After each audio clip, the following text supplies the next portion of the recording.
We have 17 books to talk about. This isn't all of them. Hello my friends, welcome back to my channel. Welcome back to a recent reads video. This was supposed to be an October wrap-up. It got to be a little bit late, so we're just going to go ahead and call it a recent reads video. We're going to talk about the 17 books that I have read recently because I feel like I haven't sat down and chatted with y'all about them in a really long time. So I've got a drink. Go grab a drink. This is probably going to be a long video. Come sit down and hang out with me and let's talk about books, okay? So the first book that I want to talk about is Soul Searching by Lyla Sage. So this is a book that I was very highly anticipating. I really enjoy Lyla Sage's books. Like, I don't really know what it is. I feel like I've kind of thought about this and tried to figure out, like, why do her books work for me so well? Because I've never had a 5-star read from her.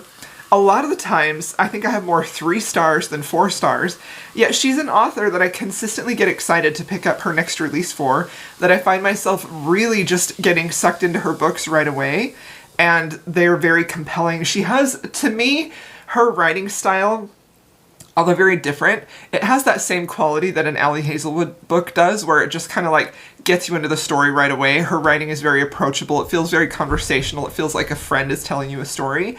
And I just really, really like that. But I still haven't had a 5-star read from her. So Soul Searching, I actually have heard, after I finished this, like I was very excited about it. I read it as soon as it came out. I have heard not great things about this, and I don't really understand why. Like, other than, like, there is nothing in here that is really glaringly terrible, in my opinion. I feel like it is a pretty straightforward small-town romance. We have an interesting dynamic in the romance, and there's just a touch of paranormal in here because our heroine can see and communicate with ghosts. Like, that's how the paranormal element is in here.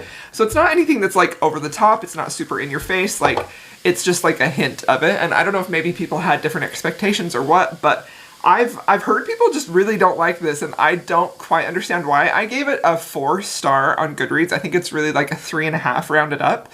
Because once again, this was a book that I was, got sucked into right away. I feel like I know the characters right off the bat. I get invested in the setting. I get invested in the family.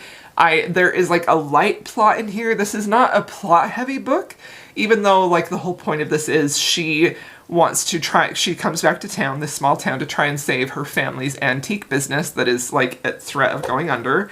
So there's that. That's kind of adding high stakes to it. And she doesn't want to stay at her parents' house. Like, I don't remember why exactly. I feel like I don't really remember a ton about this book, even though I just went to go and read the blurb and summary and like try to refresh my memory. I don't remember a ton about it, and that tracks for a 3-star read for me, honestly.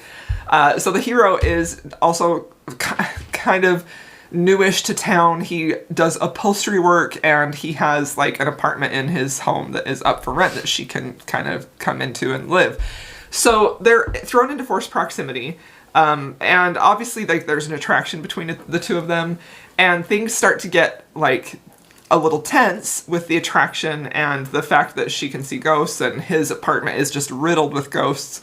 But I will say that for all of that, there's not a ton of plot here. Like this, I could see how this would feel boring to people, because this feels very much slice of life with a little bit of a risk coming in with her parents losing her family antique business, and then a little bit of romance. But it's very heavy on the vibes, and not in the way that feels like over the top, but this is a very like atmospheric book. It feels very atmospheric. You feel like you're in the small town. You feel like there is this hint of paranormal going on here. Like, it does kind of remind me in a more lighthearted way of a supernatural setting, like the show Dean and Sam. I love that show so much. So I liked it. I did feel like there wasn't a ton of chemistry in their romance, enough to really make me feel like, oh wow, I love this as a romance. I was definitely more interested in reading this at the specific time, which was the 1st of October.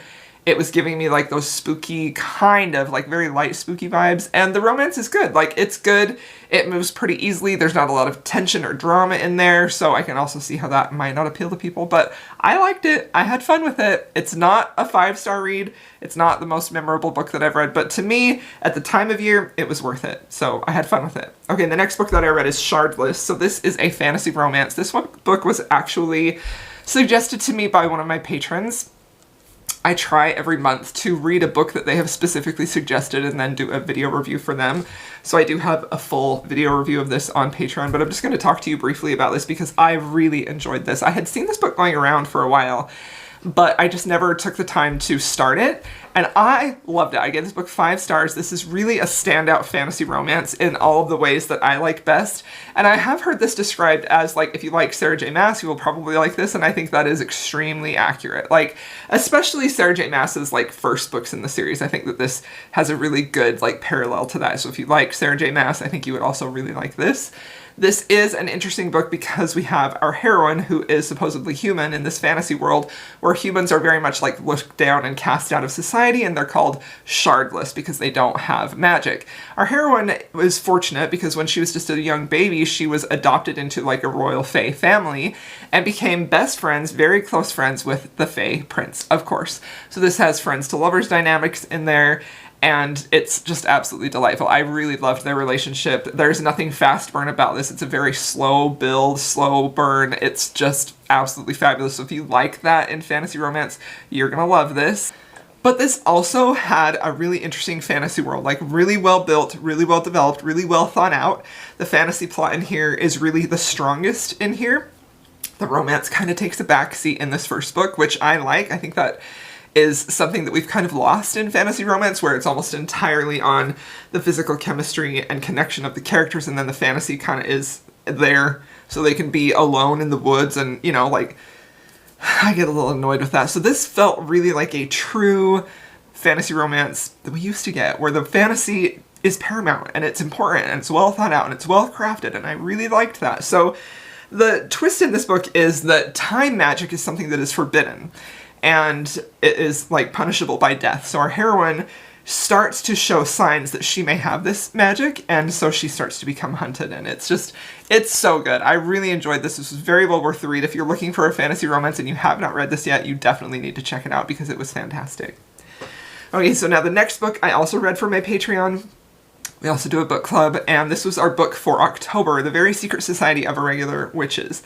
I do want to give a shout out to Paula, who actually bought and sent me this book several years ago. If you're still watching, Paula, I did read it. It took me a while, and I very much enjoyed this book. I gave it 5 stars. I really loved it. I loved the found family. I loved the cozy setting. I loved the writing. I loved the emotional stakes in here that felt not entirely cozy, but had good, like, bookends to the problems, which I really appreciated. And I just really enjoyed pretty much everything about this. I thought it was just really beautifully well done, and I can see why it's so hyped.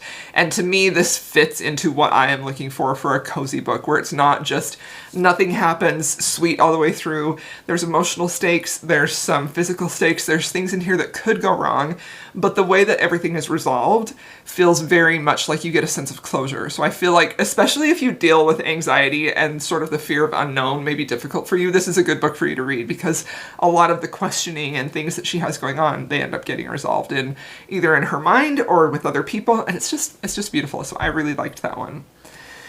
Okay, and then I read Fall I Want by Lyra Parish. In October, I did a really good job of reading very atmospheric, October-y books, fall books, and, like, I had the best time. I had a great time reading in October. It was fantastic. So Fall I Want actually was a 3-star read, so not the best, but for a cozy small town romance with fall vibes, it fit the bill perfectly. So this definitely feels like a spicy version of a Hallmark movie for fall, because there is definitely a lot of spice in here, but the setup of the romance is the shining star. It's sort of like a fake dating, fake relationship. He's a billionaire, and they kind of butt heads in the beginning, and then they have this fake relationship, which doesn't last for long because they get quickly into the relationship. He falls first, and he falls harder. And honestly, I love that for her, because this is a man who uses all of his billionaire capabilities to just, like, spoil the heck out of her and take care of her. And I think that that is an important aspect of romance for women to read. It's like, here is some wish fulfillment, here is some daydreaming where you can feel completely taken care of, and that's what this man does for her. Like, he takes care of her physically, he takes care of her emotionally, he takes care of her monetarily, like, everything this man does is for her. And it's perfect. So that's really why I gave it 3 stars, because this wasn't a book that was 100% for me, because it does feel like it leans a little bit into the cheesy, over-the-top, Hallmarky type of territory, which I vibe with at that time of year. So I would only suggest reading this in the fall because it's the fall vibes and that Hallmarky type of thing that make this work.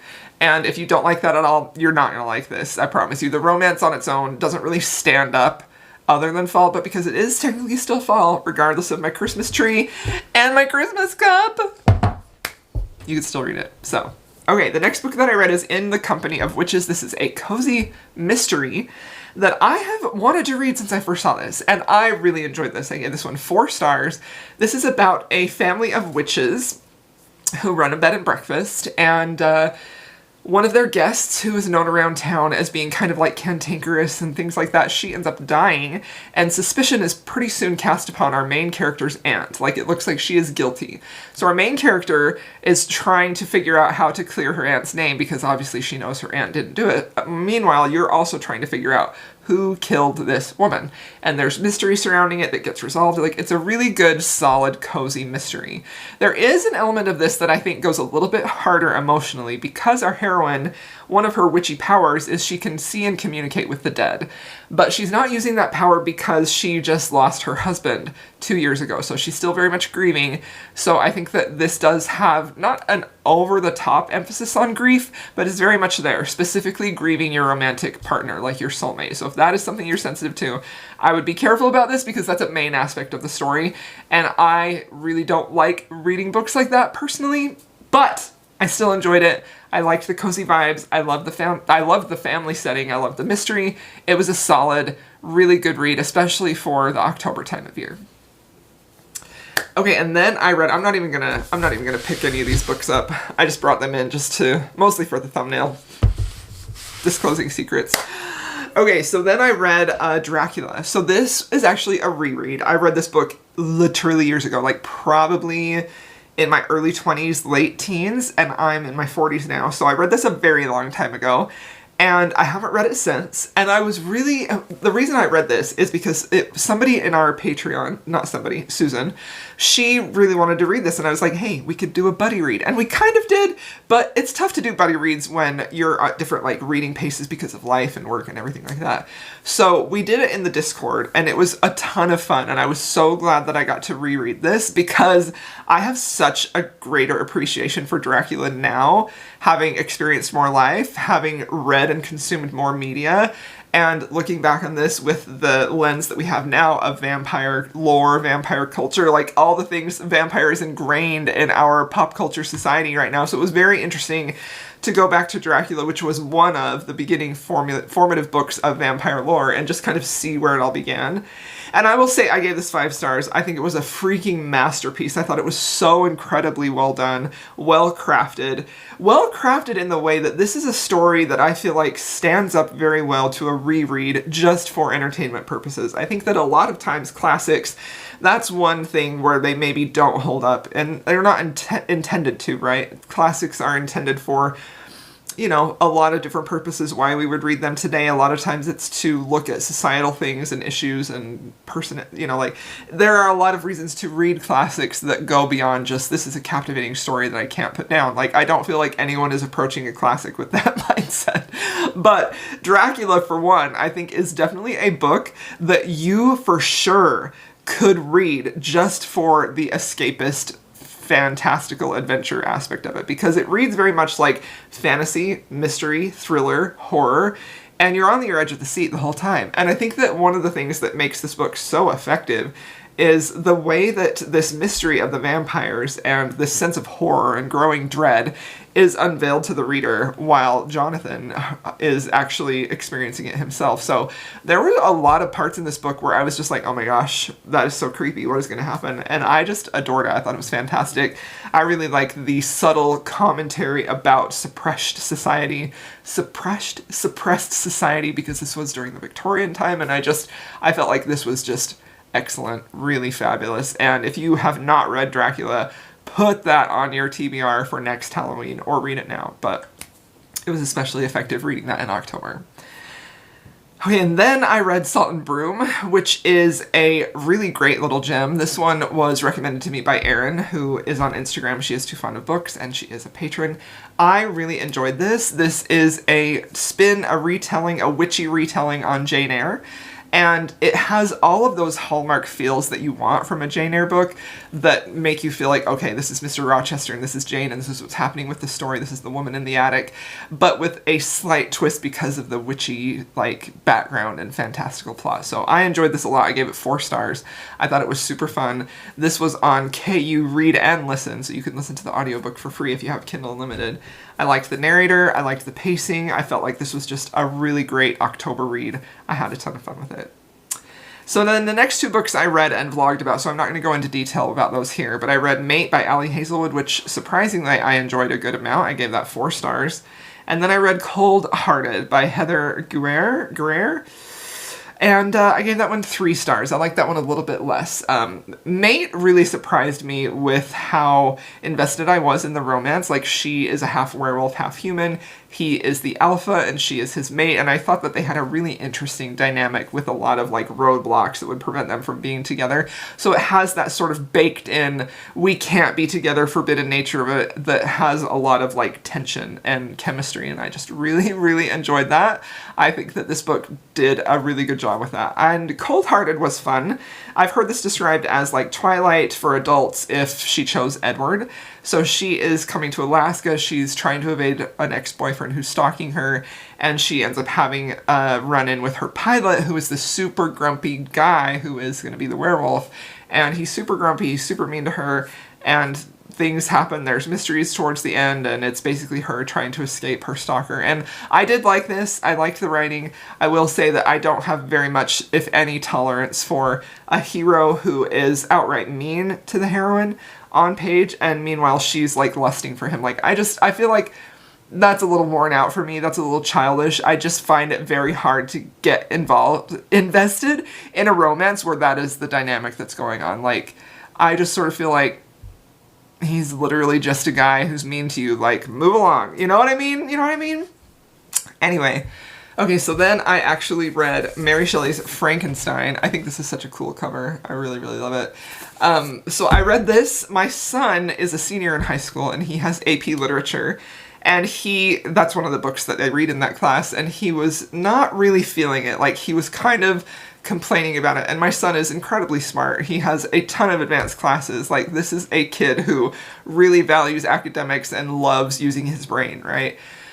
But he was kind of struggling with this, and I have never read Frankenstein before. And with all of the hype with the new Guillermo del Toro movie coming out, like, I kind of really wanted to see what the book actually was about. And I have to say, I absolutely adored this. This exceeded my expectations in just about every single way. I don't really know what I was expecting from this book, but it gave me, because I know a good amount about Mary Shelley. Like, she is one of the founding feminists, and I find her personal story very fascinating, but I've never actually read Frankenstein. So I think that pop culture kind of did me dirty, because I definitely went into this book expecting the creature to be unintelligent, to be moaning, grunting, groaning with a flat top and bolts in his neck and maybe green, right?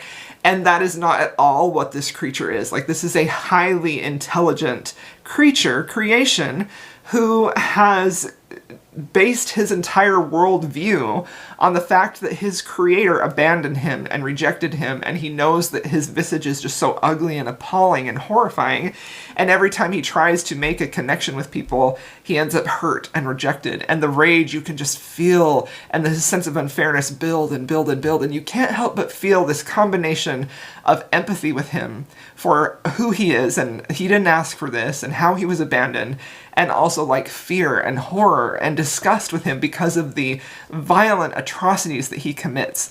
And I just feel like that is just a perfect encapsulation of humans. And here we have this creation who was made by another human, who isn't human himself, who was abandoned by his creator, who finds a great deal of guidance and peace in books like Paradise Lost, where he kind of sees himself there as Adam, as the man who was created, but also as Satan and Lucifer, as this creation who fell and who was abandoned. And it was just absolutely incredible. So many beautiful lines, beautiful prose that that are burned into my brain forever. I thought the commentary on creation, on parenthood, on society, and how we perceive others, and physical beauty and physical ugliness, like all of that. There's so much in here. I feel like this is a perfect book for an AP literature class, and I think that there is so much to just endlessly chew on and dissect in here. It was absolutely fantastic. I'm going to make this like an annual reread, and I think that it would be really, really well worth it to have like a book club, as long as you could do it in a way that would be like very active with a lot of participation, because I think that the potential to see what other people are getting out of that is just immense. So honestly, 6 stars for that book. That is now one of my all-time favorite classics. Absolutely phenomenal, and a book that I can't stop thinking about, so adored it. Okay, so then the next book that I read is The Defender by Ana Huang. So this is actually, I actually was lucky enough. I felt so lucky because I'm not a big creator compared to people who are on TikTok who have like hundreds of thousands, or even here on YouTube, like I'm under 10K. Like I'm a small potatoes, right? But Ana Huang has gotten so big and huge. I was one of her foundational ARC readers, and she continues to send me physical ARCs, her or her team or whoever. And for as long as they do, I'm just going to be so grateful. So I did get this ARC. I read it and finished it a couple of days before it was released. I absolutely loved it. This is one of my new favorite Ana Huang books. This is a 6-star read for me. Fantastic yearning. Like, I do think that Ana Huang in general does really good job of building chemistry and building tension and building connection in her romances. And that's one reason why she's one of my favorite modern day romance authors. I love her books. I look forward to every single one of her books. But this one really took it a little bit further for me in terms of how the hero specifically yearns for the heroine. So the book is basically about our hero, who is the brother of the heroine from the first book. He's kind of being stalked. He's got somebody who's kind of like watching him and stalking him, and so he's trying to find a different place to live temporarily until he gets that all resolved. And so he ends up seeing our heroine, who is the coach's daughter, and she's working as like a nutritionist for the team. So there's that forbidden element there too, where they can't really be together. And they end up rooming together in their apartment, and in those scenes there is some really great like chemistry and tension between them. But there's also like, it's not just about like the physical chemistry, like there is an emotional connection that's developing. Like they sit and watch Bake Off together, they make pancakes together, like there's this simultaneous building of a friendship and a connection, and also like having a ton of attraction and chemistry for each other. So I love this. I did like the added like element of the thriller of like who is stalking him and where is the danger coming from and the mystery surrounding that. I just really loved it. I think it is peak Ana Huang, and I highly recommend it. I do think you don't have to read the first book, but it does have references to that couple, and it may like set up this made up contemporary world a little bit better for you. So okay, and then I read a book that I kind of really struggled to rate. It was Anathema by Keri. So this is a dark fantasy romance. And I struggled with this because I thought that the world was really unique and really interesting and really well developed and built really well. So I think that there are parts of this book that feel very horror or horror adjacent, because in this world, we have the human world. It's set in what feels like a historical time period, not quite sure of what that is. And then there is like this forbidden boundary where humans are not allowed to go. And if they go in there, they never come out. Like they're dead, right? So our heroine ends up kind of forced into that territory. And that's where all of the horrifying things happen. And that's where she meets the Dark Lord, of course, who is like this most feared assassin. And he's super dangerous. But of course, he is a teddy bear softie with her. And I liked the way their romance was built and how it was developed. I think it had a really good slow burn. I really liked the fantasy elements in here. But I will say that this book had something that is kind of a little unforgivable for me, and that is just the non-stop references of sexual assault that happened, like, to everyone. Either full-on sexual assault in the past, in the moment, attempted, like, literally that was more of a threat than anything else in this book. Like, that was the thing that was going to happen to you. And I just sort of feel like, especially an author who created this very creepy, dangerous, haunting world, why was that a necessary addition to element? And I think that, you know, that's where the dark romance element comes in, because, you know, it does... I don't even know how to say this right. Like, there are some things about the hero that happened to him in an abusive type of way that then show up when he wants to be physical with the heroine. And I think that, you know, I can kind of see what she was trying to do here, but I don't really feel like it worked entirely, and I think it would have been a more powerful book if she had just left that out entirely or hadn't made that such a main plot point of this. So I did give it 3 stars. I think the vibes were really great if you want something that is really, like this book, other than Dracula, Anathema was the one that was the most horrifying. So if that's something that you really like, then you should try this. But for me, I just sort of felt like, I don't really know. It did end on a cliffhanger. I want to read the next one. Who knows when I'll get to it, though. Okay, and then I read The Familiar by Leigh Bardugo. So if you're new here, I'm a huge fan of Leigh Bardugo. She is one of my top 5 favorite authors of all time. I love her books so much. Her writing really, really works for me, and her books and stories combined with her prose and writing really kind of give me everything that I'm looking for, right? So this is a book that I had pre-ordered when it first came out. I tried to read it. I could not get into it, and I was so disappointed because I love this author and I just had a feeling I'm going to love her books, but I did not love that one when I initially tried it. So I went to a book signing with Leigh Bardugo and Brandon Sanderson early on in October, and I loved it. I was so inspired. I loved hearing her talk about her process and her writing and everything. And so I thought, you know what, I'm going to try that book again. And this time I read it physically instead of, I did try the audiobook before. So I started this physically, and I think that I was really in a mood where I wanted a book that was a little bit slow paced, that would make me kind of savor it and really like kind of chew over the words, right? Like, I feel like that is largely something I was looking for in October, and a lot of these books really delivered. So The Familiar is now one of my favorite books. I gave it 6 stars. Again, I had 3 6-star reads this month. This was amazing. I love this world. I love these characters. They are not perfect at all. They are not beautiful. They are not perfect. They are not overly kind. Like, these are very flawed people who are just kind of trying to make their way in the world. And the book opens with our heroine, Louisa, who is basically working as a scullion maid, and she has some magic, right? And the magic in this book isn't full-on hard magic world. It's very like soft. It's done through singing and phrases and words, and it's really baked into her culture and who she is as a person. And she ends up one day, you know, she does use her magic here and there to kind of make her job easier so that she doesn't get in trouble with like the lady of the house. And one day she ends up using just a little bit of magic, and the lady of the house catches her and sees her use it to kind of unburn some bread so that they wouldn't get in trouble. So the lady of the house then decides that this girl, Louisa, is going to be her claim to fame because she's kind of an outcast in society. She's not really accepted into, I guess we would think of it if you're a historical romance reader, like The Tun, right? Even though this predates that by a long ways and it's in Spain. So she ends up kind of trying to bring out her scullion maid Louisa in kind of like a pony show, right? And kind of has her try to show her magic.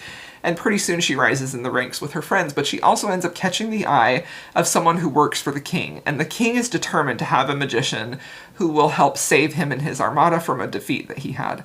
And then she's entered into this magical competition where she's trained with this other man who is immortal and has immense magical powers, and he's kind of training her so that they will be able to survive. And the thing that I really like about this book is, like I was saying earlier about the characters, like none of them are perfect, none of them are beautiful, they have flaws, they're deeply, deeply flawed and feel very human in that way. But the magic in this world is described in such a way that feels like there is a deep and hefty cost if this goes wrong.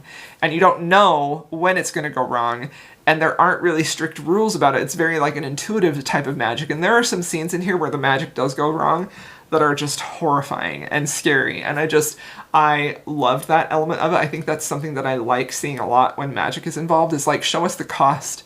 What is the cost of this? It can't just be pretty words and elf ears and magic wands. Like, it needs to have some type of element of, if I use this, it's going to have a cost, right? And I really love that. But the thing also, the romance reader in me that absolutely loves this, is that the man who is training her, the immortal man, he is very enigmatic. Like, nobody really knows a ton about him. Of how he became immortal, how he became who he is, where his magic kind of came from.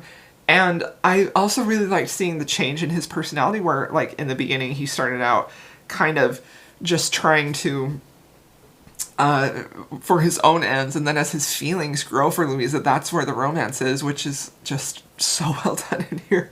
I love a Leigh Bardugo romance, and this one 100% delivered.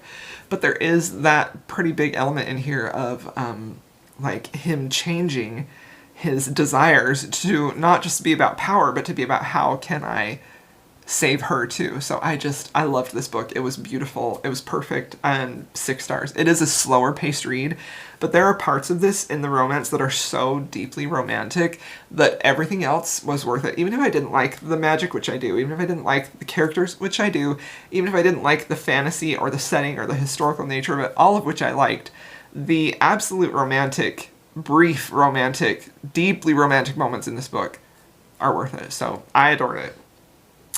Okay, and then the last book that I read in October is To Clutch a Razor by Veronica Roth. This is the second book in her new series of novellas that are, I believe, oh shoot, I can't remember. I think Slavic mythology is what they're based in. So this is about Dmitri, who we know from the first novella, and he is trying to find a way to give Baba Yaga what she wants so that him and nobody else dies, right? It's very simple plot. These little novellas are okay. Like, I gave it 3 stars because her writing is so competent and it's very evocative and descriptive, but it never really gets to a level where I'm like, this is a character that I can really root for, this is a character that I'm very invested in, this is a storyline that I'm very invested in. You know, I talked earlier about some books that feel like they're all vibes. That's what this book feels like. It's just in prettier writing, and it's in a package with an author that is very well known. So this book feels to me like all vibes, little plot, little characterization, and it's just okay. So kind of disappointing about that one. Okay, so then in November, I'm going to just talk about the 3 books that I've read so far in November. So I read Wild Reverence, which is kind of a prequel to the Divine Rivals series, and I really enjoyed this. Rebecca Ross is a very beautiful writer. One of the main reasons that I pick her books up is because I love her prose, but I love what she does with her prose because, you know, you've probably heard me talk about before, pretty prose alone is not enough. It has to have meaning, it has to be directing us to what these characters are thinking and feeling, it has to say something about the world. It cannot just be beautiful words on the page because that is meaningless. That's what I term to be purple prose. Beautiful prose that has meaning, that has depth, that shows us what this author is trying to say. And that's what I like about Rebecca Ross, is I feel like she captures that for the most part. Now that is actually where I gave this book 4 stars instead of 5 stars, because there's a lot of this book that feels like she is straying into that area where the words are pretty just to be pretty. And in that way, it feels a bit self-indulgent, and it feels like unnecessary. It's not doing anything with the characters or the story. It's just sort of an exercise in how can I say this in the most beautiful way. And that's something that I think is gonna, like, it's going to be subjective. You may feel differently about that, but that's sort of how I felt. Like, and one of the reasons that bothers me is because then it takes it away from being a story that I am so in love with that I'm just kind of like following along and eating up these words to, oh, I see the hand of the author now. I see what she's doing. I see how she's trying to make this really beautiful. And it is beautiful, but it lacks depth and meaning. And that's what purple prose is to me. So I liked this. I've heard a lot of people say this, if you want yearning, that is this book for you. I agree. There are some really beautiful phrases and words in here that describe the yearning between the characters, specifically the hero for the heroine. These are gods. This is kind of like the beginning of, if you wanted more backstory in Divine Rivals of how the gods existed, what makes them a god, what kind of powers do they have, how are they involved in Divine Rivals, and if you're wondering about the mystery of how is the typewriter magical, you're going to get those answers here. So I did like the fantasy world in here, which felt very much more developed on a higher level. It felt much more fleshed out, and we got that backstory that I was kind of lacking and missing in Divine Rivals. But I didn't feel like there was a ton of character or emotional development in here. So 4 stars because it's an impressive feat. It's a beautiful book, but it didn't quite hit me the way that I wanted it to. Okay, and then I read Empire of the Dawn, and I sort of feel like I may do, I don't know, I feel so conflicted about this book. I can't really talk about this book without feeling like I'm giving spoilers or like I'm betraying this author, because I loved books 1 and 2 in this series. This is the first series of J. Kristoff's that I've finished, and I was really, really anticipating this book a lot. Like, I had a ton of high expectations for it. I was ready to be emotionally devastated. I was ready to be wowed. I was ready for plot twists and reveals. And I think that I got a lot of that. I got a lot of emotional investment. I got some really interesting plot reveals. I got some great character work. I got some beautiful writing. Although, again, I will say that this book, to me, feels like it does tread into that area that the Rebecca Ross did, where it feels like, and I'm going to allow it here because this is, you know, I know that these series mean a lot to this author, and this is his final book. So I will say I definitely have a lot of tolerance for his self-indulgent writing style in here, which feels like he's writing to kind of please himself, and authors should, right? But I do feel like there's a certain amount of prose in here that feels self-indulgent, and it's the author kind of having this last chance with these characters to use his words to show you the dialogue that can be more snarky, or like, I feel like more than the other two books, this book to me felt more like I could see Jay's hand as he was writing that, and it had that quality of like self-indulgence. And again, like, I don't think that's a bad thing. It's just something that I noticed more in this book than the other two books. And one of the reasons that I think I noticed it here is because I know how much this book means to this author, and it's the last one. He's saying goodbye to it, right? So now, all of that being said, I had absolutely no doubt that this was going to be a 5-star read for me. Like, truly. I really felt like I was going to love this book. I felt like I was going to give it maybe 6 stars, and especially because of how strongly I felt about the other two books in the series. I had every, you know, conceptual idea that this was going to be a home run for me. And I will say that, I don't know how to say this, but I am going to say the ending changed how I felt about the whole series, and not in a positive way. So I think that based on what I heard the author talk about at the book signing that I went to, his thoughts and feelings about how happy endings should exist in his fictional world, his thoughts about happy endings don't come without a cost, that there needs to be a great, deep cost to getting a happy ending, and then reading how this book ended, I can't help but feel disappointed. I can't help but feel disappointed. So yeah, I think I will do a more in-depth review of this, even if it's just for me, because I still feel like I'm working through some feelings about this book, because there's a lot to love here. It's very well done in a lot of ways, and I have heard that a lot of readers feel differently than I do. But yeah, so I don't even really know what to rate it.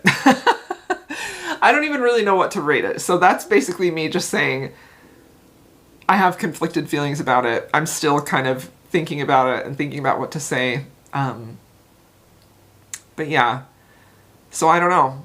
I read it. I want to do just an exclusive video about the series, and I think I will do that maybe next week. We'll see. Okay, so then the last book, or the most recent book that I read, is The Gingerbread Bakery. This is so cute. This is such a cute book. I really enjoyed this one. I did read The Pumpkin Spice Cafe, which I thought was just okay. But I don't know if it's just where I'm at in my reading where I want, or the seasonal or whatever, I want this type of book. It's cozy, it's sweet, it's comforting, it's small town romance. It's honestly very competently written. The writing in here is really solid. I like the build-up in the relationship. I like that this is a second chance romance. I like the flashbacks to modern day, to when they were falling in love as, you know, 19-year-olds. Like, I loved everything about this pretty much. So I'm giving it 5 stars because I had a great time with it. It was super fun. If you're looking for a cozy, sweet, kind of vibey, a little soft vibes for Christmas, like, this is it for you. Like, I really enjoyed it. I had a great time reading it. So 5 stars for me on that one. So yeah, that's all I have to say. Those are all the books that I've read. I do want to say thank you so much for coming along. I can't seem to stick to any type of a YouTube schedule. I just put videos out whenever I can. But I hope you all are having a wonderful day. Thank you so much for being here. If you have made it to the end of this video and you want to let me know that you were here, please feel free to leave me any type of Christmas emoji. That's right. And I'll see you all in my next video.